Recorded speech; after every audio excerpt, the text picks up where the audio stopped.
Hi everyone. In our previous video, we discussed and worked a problem using FIFO inventory method assumption. In this video, we'll use the Lifo inventory method assumption. Before we begin, I'd like to revisit those very important formulas we talked about in the last video. Beginning inventory plus purchases equals goods available for sale. Beginning inventory plus purchases equals goods available for sale. Once you know what your goods available for sale are, you can subtract inventory that was not sold, also known as ending inventory, and that will equal cost of goods sold. Or you can subtract cost of goods sold, and that will equal ending inventory. So, ending inventory plus cost of goods sold will equal goods available for sale. And all of this makes an awful lot of logical sense. Once you know the cost of the goods that are available for sale, you either sold those goods or you did not.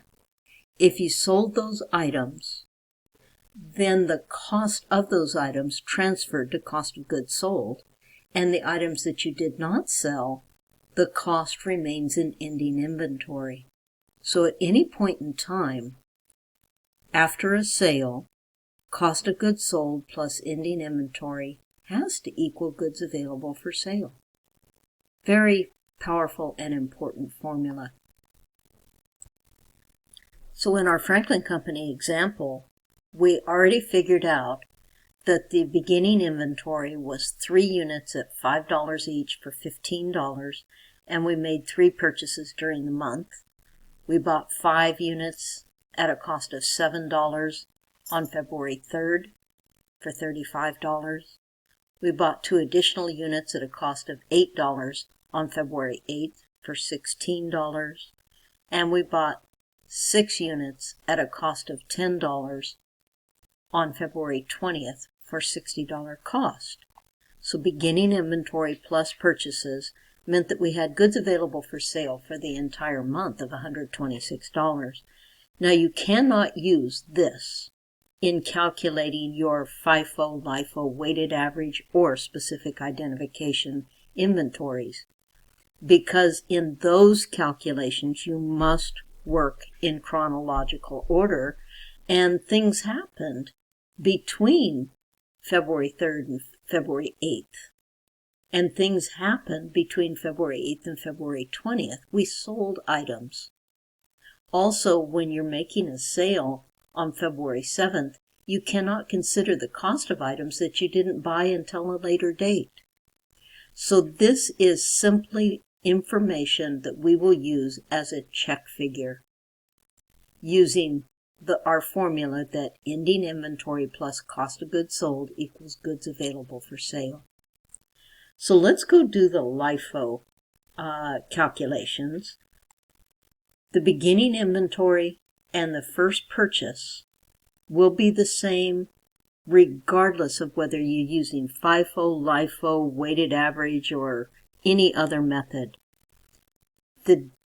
Those cost flow assumptions do not make a difference unless you're selling units out of different layers of inventory. So in this first transaction, we simply had some inventory left over from last month, and then we purchased 5 units at a cost of $7. So our first 2 blocks under the LIFO cost flow assumption are the same as they were under the FIFO cost flow assumption. Beginning balance, 3 at $5, $15. Then move your inventory down to the next block.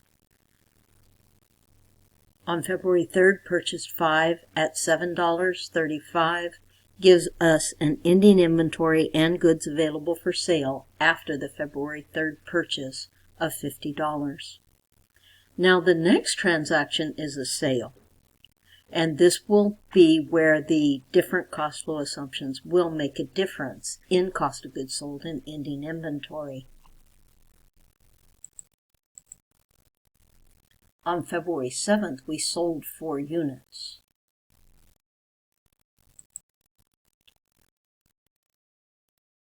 So the cost of goods sold under those 4 units sold under LIFO, last in, first out, will be different than the cost of those goods sold under FIFO.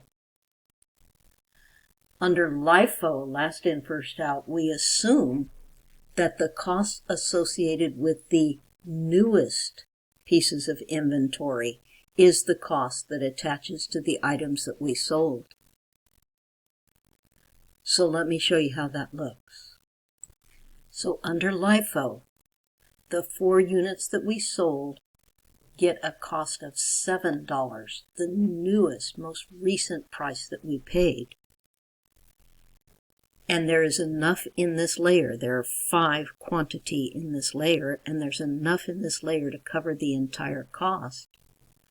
So under LIFO, the cost of goods sold on the February 7th sale was $28.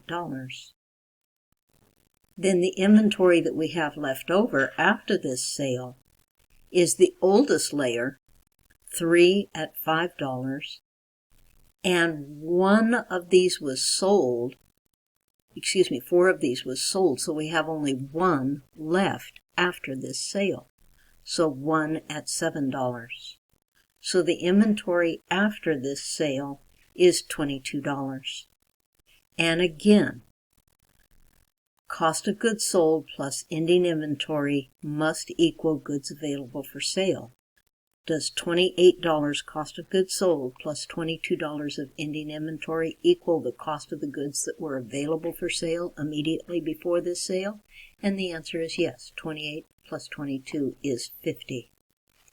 That doesn't mean that we didn't make a mistake somewhere, but at least our math works.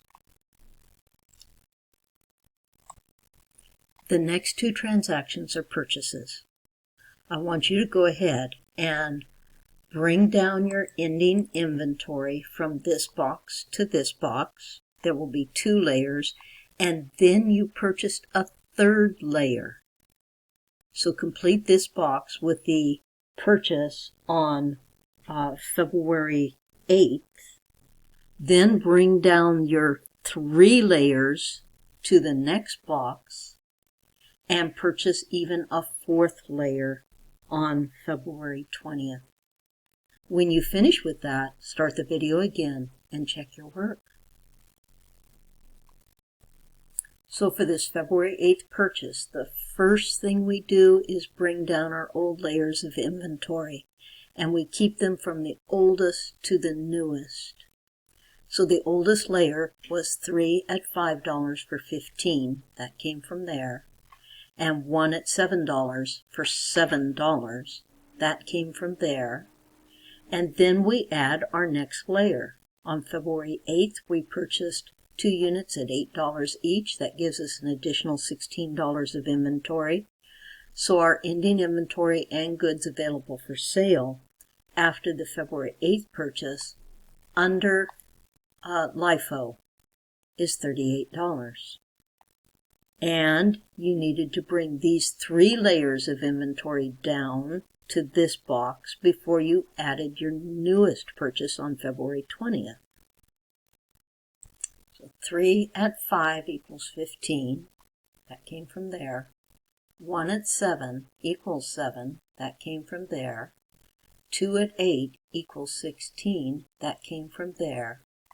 And then on February 20th, we purchased 6 additional units at a cost of $10 each. That's $60. Add all of those up, and we have ending inventory and goods available for sale after the purchase on February 20th of $98. Now, the next and last thing that happened in the month is a sale of 3 units. Under LIFO, we will assign the cost of the newest layer of inventory to the items that we sold. So go ahead and calculate in this box down here, calculate your cost of goods sold for the 3 units that were sold under LIFO, and then write your ending layers of inventory, make sure you keep them in chronological order.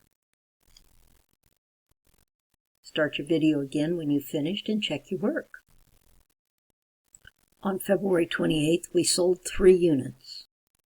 3 units in the cost of goods sold section, 3 units at the newest or latest price, last in, first out. 3 at 10 equals $30 is cost of goods sold. We took those 3 units out of this layer, so it did not affect our older layers at all. So this layer is here. This layer is here, and 2 at 8 layer is here. But we had 6 units at a cost of $10, and in our cost flow assumption for Lifo, we're saying that we sold 3 of those, which leaves only 3 left at $10. So the ending inventory after the February 28th sale under Lifo is $68. And again, does cost of goods sold plus ending inventory equal goods available for sale? Yes, 30 plus 68 equals 98. So we probably did not make a math error.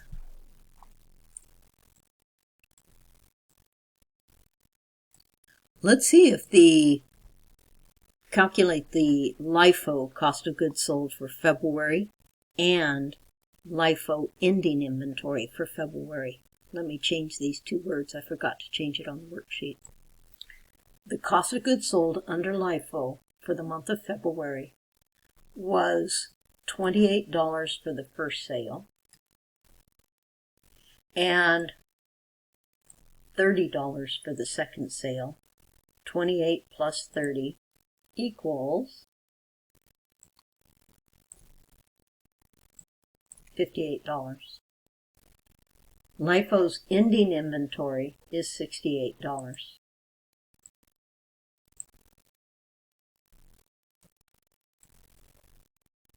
So does cost of goods sold plus ending inventory equal goods available for sale for the entire month? 58 plus 68 equals 126, which, as you remember, is the goods available for sale for the entire month. So the math works. Again, I cannot stress to you enough how easy the math is in Chapter 5 and how simple the concepts are in Chapter 5.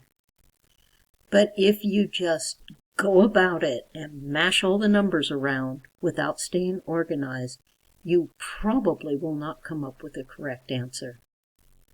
So always work chronologically and always sell the units that you have on hand at the date of the sale.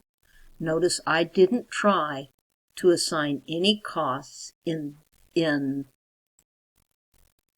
this sale for items that I purchased in the future. So stay organized from oldest to newest layers of inventory and work chronologically. Only sell the items that you have on time at the date of sale, that you have on hand at the date of sale. Well, that's all for this video. When we come back, we'll do the same thing for weighted average.